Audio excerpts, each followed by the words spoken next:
यह सेंटर विशेष रूप से जम्मू कश्मीर की प्राचीन सांस्कृतिक तथा लोक कला की धरोहर को नेशनल प्लेटफॉर्म प्रदान करने तथा उसे लोकमानस में पुनर्स्थापित करने में आने वाले दिनों में एक बड़ी भूमिका का निर्वहन कर सकता है, ऐसा मैं मानता हूँ। आने वाले दिनों में कला प्रदर्शनी, मल्टीमीडिया एग्जीबिशन, सम्मेलन, सेमिनार और कार्यशालाओं के माध्यम से जम्मू कश्मीर की लोक संस्कृति पर रचनात्मक संवाद के लिए यह सेंटर मुझे लगता है कि एक जीवंत प्लेटफॉर्म बन सकता है।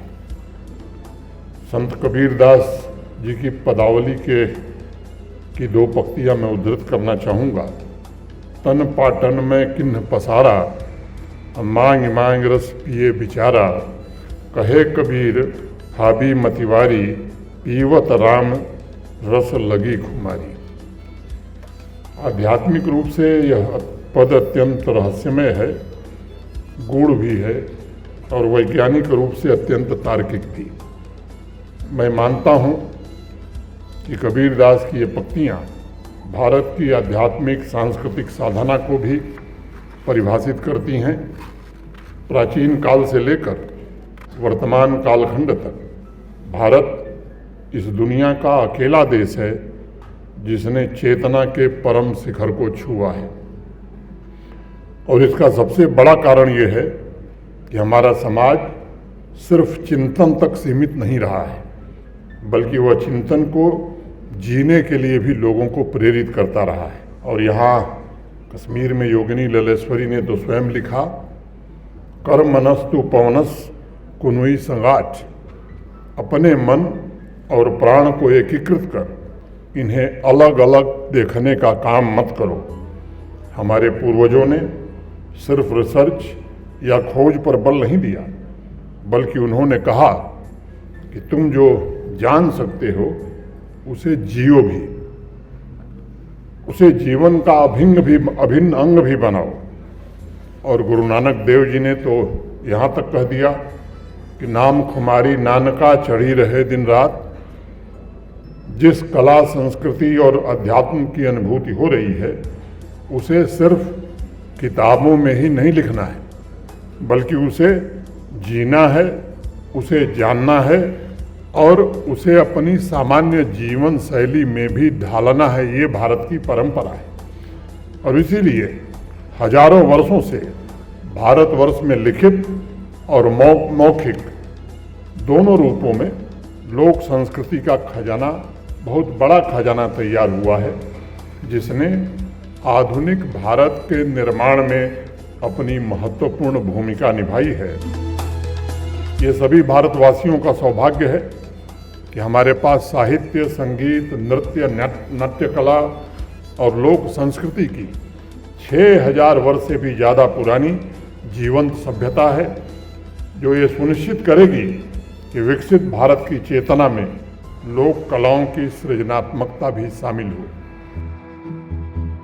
जम्मू कश्मीर में मैंने देखा है कि जड़ों से पैदा हुई यहाँ की लोक संस्कृति ने हमेशा देश को जोड़ने और राष्ट्र निर्माण के लिए लोगों को प्रेरित किया है।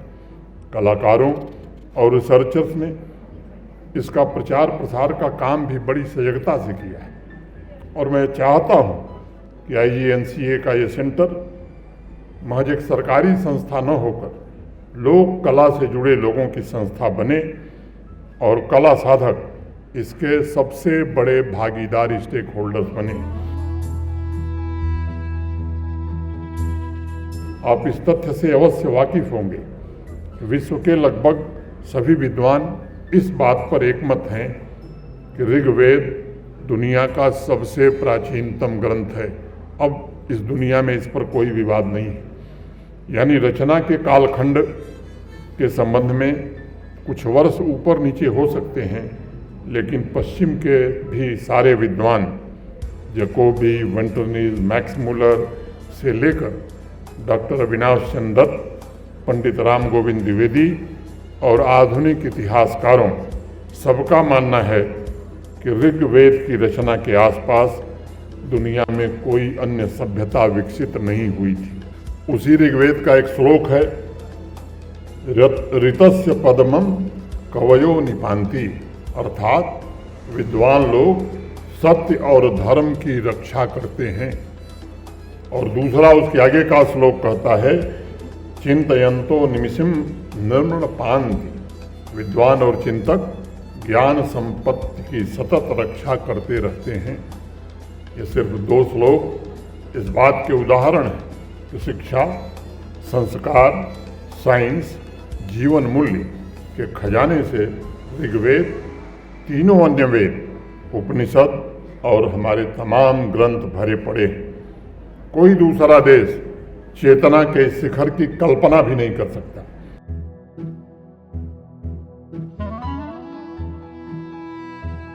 एजुकेशन, खासतौर से हायर एजुकेशन के क्षेत्र में भारत के आदरणीय प्रधानमंत्री जी के कारण जिस तरह के राष्ट्रीय महत्व के संस्थान जम्मू कश्मीर को मिले हैं, चाहे वो इंडियन इंस्टीट्यूट ऑफ मैनेजमेंट हो, इंडियन इंस्टीट्यूट ऑफ टेक्नोलॉजी हो,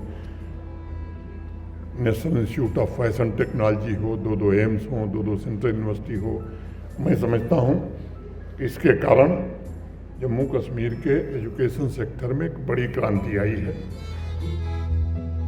मुझे प्रसन्नता है कि 3 कैटेगरीज में टाइकेथॉन का आयोजन किया गया। इसमें प्राइमरी स्कूल से लेकर सीनियर सेकेंडरी स्कूल के 1 लाख से अधिक बच्चों ने भाग लिया। 90 बच्चे ग्रैंड फिनाले तक पहुंचे थे। आदरणीय प्रधानमंत्री श्री नरेंद्र मोदी जी ने देश के विभिन्न सेक्टर्स को आत्मनिर्भर बनाने के लिए पिछले 10-11 वर्षों में मिशन मोड में काम किया है। उसमें टॉय मैन्युफैक्चरिंग भी शामिल है। मुझे स्मरण है कि अगस्त 2020 में माननीय प्रधानमंत्री जी ने भारत को ग्लोबल टॉय मैन्युफैक्चरिंग हब बनाने का एक संकल्प देश के सामने रखा था। उस समय 80% से ज़्यादा जो टॉय हैं, खिलौने हैं, वो विदेश से इंपोर्ट किए जाते थे। भारत का कुल टॉय मार्केट माने खिलौनों का जो बाजार है, उसमें भारत का योगदान नगण्य था, न के बराबर था। 4 वर्षों के प्रयास से मैं समझता हूँ कि आज भारत टॉय मैन्युफैक्चरिंग सेक्टर में ऐतिहासिक रूप से आगे बढ़ रहा है। टॉय का इंपोर्ट 52% पिछले 4 वर्षों में घट गया है और हमारा एक्सपोर्ट 4 वर्षों में 239% बढ़ा है।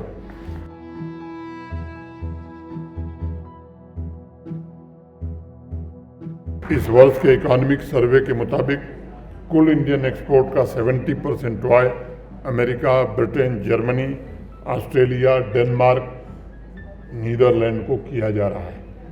इस इनिशिएटिव में देश भर के एजुकेशनल इंस्टीट्यूशंस में आयोजित किए जा रहे हैं। टाइकेथॉन जमीनी स्तर पर टैलेंट्स और आइडियाज़ के इनोवेशन में महत्वपूर्ण भूमिका निभा रहा है।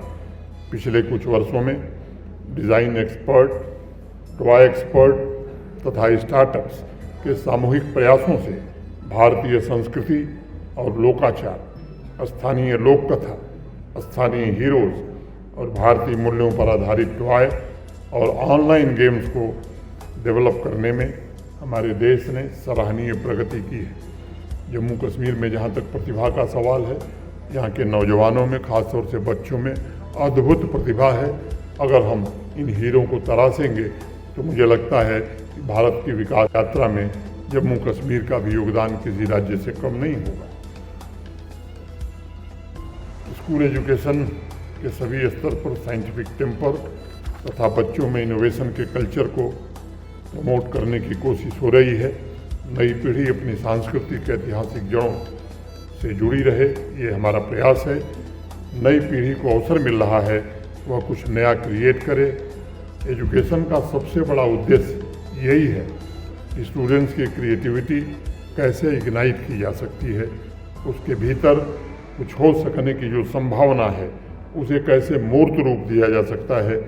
मुझे प्रसन्नता है कि स्कूल एजुकेशन तथा हायर एजुकेशन दोनों डिपार्टमेंट ने जम्मू कश्मीर में नेशनल एजुकेशन पॉलिसी की जो संस्तुतियाँ हैं, रिकमेंडेशंस हैं, उनको इम्प्लीमेंट करने में काफ़ी मेहनत की है। और मुझे ये बताते हुए खुशी है कि आज इस मामले में जम्मू कश्मीर देश में अपना अग्रणी स्थान बना चुका है। अभी चर्चा हुई थी कि जम्मू विश्वविद्यालय अभी कुछ ही दिनों पहले इस संघराज क्षेत्र की पहली यूनिवर्सिटी है जिसे A++ ग्रेड मिला है। रोट लर्निंग की बजाय स्कूल कॉलेज कैंपस को क्रिएटिविटी, क्यूरियोसिटी और लर्निंग का केंद्र बनाने में काफ़ी हद तक हमें सफलता मिली है। मैं IGNCA को टाइकाथॉन के सफल आयोजन के लिए भी शुभकामनाएं देता हूं। मुझे विश्वास है कि सभी school out of the box creative एवं लॉजिकल थिंकिंग, सांस्कृतिक, सामाजिक और मानवीय मूल्यों पर विशेष ध्यान देंगे। आने वाले समय में IGNCA स्थानीय लोक कथाओं, कला की विभिन्न विधाओं से संबंधित शोध के द्वारा कोलैबोरेशन की नई शुरुआत कर सकेगा।